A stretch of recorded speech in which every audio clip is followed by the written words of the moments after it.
Isang madali ang boxing update mga idol. Isang rambulan ang naganap sa isang professional boxing bout nang hindi nila matanggap ang pagkatalo ng kanilang undefeated boxer ng bansang ito.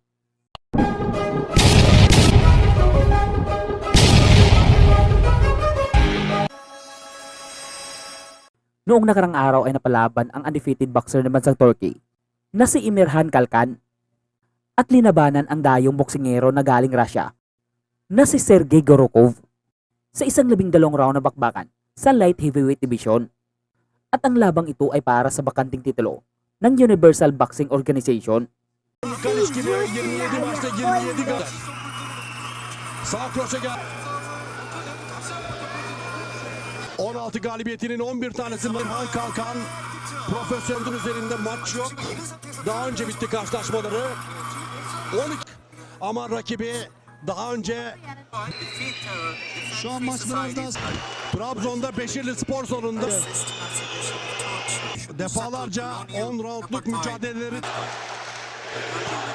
sesleri Trabzon'da iyi bir sol koşu hala hafızalarda. Rus yakın mesafede bir sol vurdu. İlk round tamamda kısa mesafeden kroşeler denedi. Gol sesiyle birlikte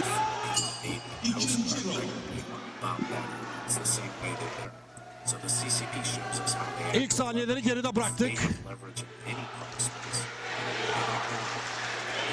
Emirhan kafadan yedi bir tane hemen. evet.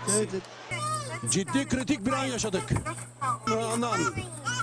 Aparkat sol koşe. Aman. Toparlan Emirhan. Round'un Rus boksör devamını getirmek istiyor. Bir sol koşe, sağ kroşe, Emir mücadele. Bir sağ kroşe geldi, ikincisi geldi. Emirhan, bravo. Rus boksör üzerine gitmeye devam ediyor. Emirhan, bunun bir var. Knockdown yok. Zaman var round'un bitmesine. Atma yumruk atma sarı. Sadece ayağı zorlandı. Ayaw! Durum yaşıyor.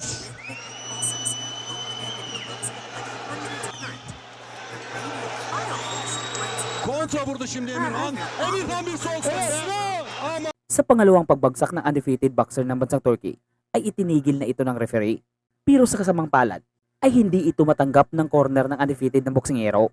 Kaya nang lumapit ang Ruso para makipagkamay ay agaran itong galit na itinulak na agaran namang rinisbakan ng coach ng kabilang kampo.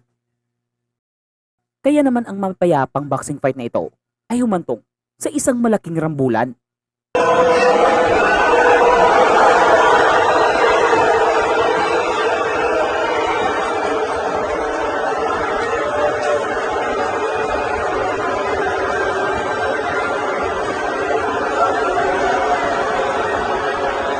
Arkadaşlar lütfen yerlerinize geçin. Lütfen yerlerinize geçin. Sizden rica ediyorum lütfen.